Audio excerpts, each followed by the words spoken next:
అంటే దేవాలయాల మీద డబ్బుల్ని ఎలా ఉండరు అంటే రాజుకి కర్తవ్యాన్ని ఉపదేశించే పద్యం.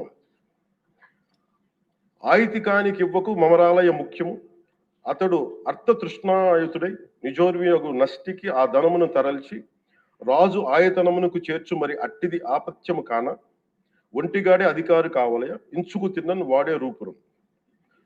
మనకు తెలిసిన మహా గొప్ప పరిపాలకులు కృష్ణదేవరాయలు రాసిన అముక్త మాల్యదలోనిది ఈ పద్యం. దేవుడి సేవలో ఎలాంటి వారిని నియమించాలో రాజుకు కర్తవ్యాన్ని ఉపదేశించే పద్యం. రాజు కోసం వసూలు చేసేవాడికి దేవాలయంపై అధికారం ఇవ్వద్దు.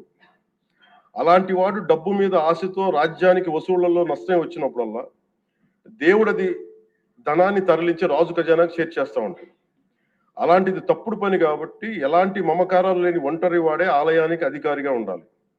ఒకవేళ వాడు దేవుడి సొత్తు తిన్నప్పటికీ ఆ పాపానికి వాడే నాశనం అవుతాడు. కానీ ఆ డబ్బు తెచ్చి రాజుకి చేర్చడం వల్ల ఆ రాజ్యమే నాశనం అవుతుంది అని చెప్తుంది అధ్యక్ష పద్యం. గత ప్రభుత్వ పరిపాలన కాలంలో జరిగిందంతా అచ్చంగా ఇలాగే జరిగింది.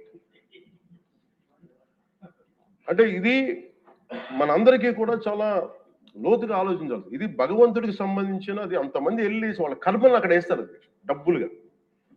ఆ కర్మని ఆ పుణ్య స్థలమే కాపాడాలి. భక్తులు తాలూకు ఆ నిత్య ఏడుకొండల వాడి నామస్మరణే కాపాడదు తప్ప ప్రజలు చేసిన కర్మ ఎవరైతే భగవంతుడి సొమ్ముతోటి ఆడుకుంటారో, భగవంతుడి డబ్బును దోచేస్తారో తరాలు కూడా లేచిపోతాయి. చాలా జాగ్రత్తగా ఉండాలి.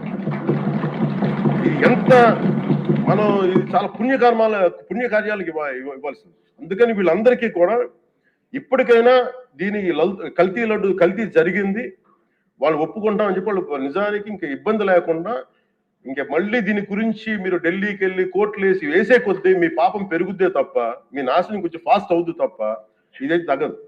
అందుకని దయచేసి అందరం ఈ ఒక్కటిగా అధ్యక్ష ఇంకొక మరో మాట చెప్పి, ఎక్కడో చోట ఈ దేశం హిందూ దేవతల మీద, హిందూ ధర్మం మీద దాడి జరుగుతున్నప్పుడు irrespective of political parties, irrespective of what you are, where you are, which language you speak, ఏ భాష మీరు మాట్లాడతారు, మీరు ఏ కులస్తులో తెలియదు, కానీ హిందూ ధర్మాన్ని మటుకు దాడి జరుగుతున్నప్పుడల్లా ముక్త కంఠంతో ఏకాభిప్రాయంతో ఖండించకపోతే మటుకు ఇలాంటి పరంపర కొనసాగుతూనే ఉంటుంది తెలియజేసుకుంటూ సెలవు తీసుకుంటాం.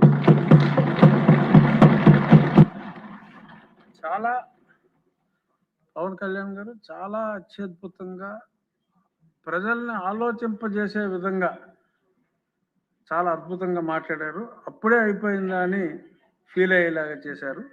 ధన్యవాదాలు. ఇప్పుడు గౌరవ ముఖ్యమంత్రి వర్యులు నారా చంద్రబాబు నాయుడు గారు మాట్లాడారు.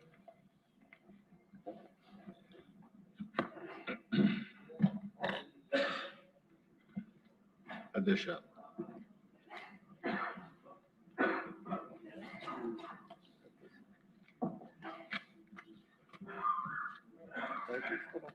ఇప్పుడే ఉప ముఖ్యమంత్రి పవన్ కళ్యాణ్ గారు మాట్లాడారు. వారి మనోభావాల్ని, వారి ఆవేదన కూడా వారు తెలియజేశారు. ఇక్కడ ఉండే వాళ్ళే కాకుండా ఈ రాష్ట్రంలో మనం అందరం కూడా రిపీటెడ్గా వెంకటేశ్వర స్వామి దగ్గరికి వెళ్ళి ఆయన మొక్కుకుని తద్వారా మనం ఏ బాధ ఉన్నా, ఏ ఇబ్బంది ఉన్నా ఆయనకు అప్పచెప్పే పరిస్థితి. అయితే అధ్యక్ష 1924 చాలాసార్లు ఆవేదన చెందాం, బాధపడ్డాం. బాధపడిన తర్వాత చాలా ప్రొటెస్ట్ కూడా చేశాం. రాష్ట్రంలో వెంకటేశ్వర స్వామికి అన్యాయం జరుగుతూ ఉంది, దేవాలయాల పైన దాడులు జరుగుతున్నాయి, ఎవరన్నా ఎదిరించి మాట్లాడితే వాళ్ళందరి మీద విపరీతమైనటువంటి కేసులు పెట్టి హెరాస్ చేసే పరిస్థితి వచ్చింది. నేను కూడా ఒక బాధితుడిని. రాముడి తల తీసేస్తే అక్కడికి పోయి అక్కడ ఏం జరిగిందో వాస్తవాన్ని ప్రజలకు తెలియజేయాలనుకుంటే తిరిగి నా మీదనే కేసులు పెట్టే పరిస్థితికి వచ్చారు. అలాంటి పరిస్థితులన్నీ చూసాం.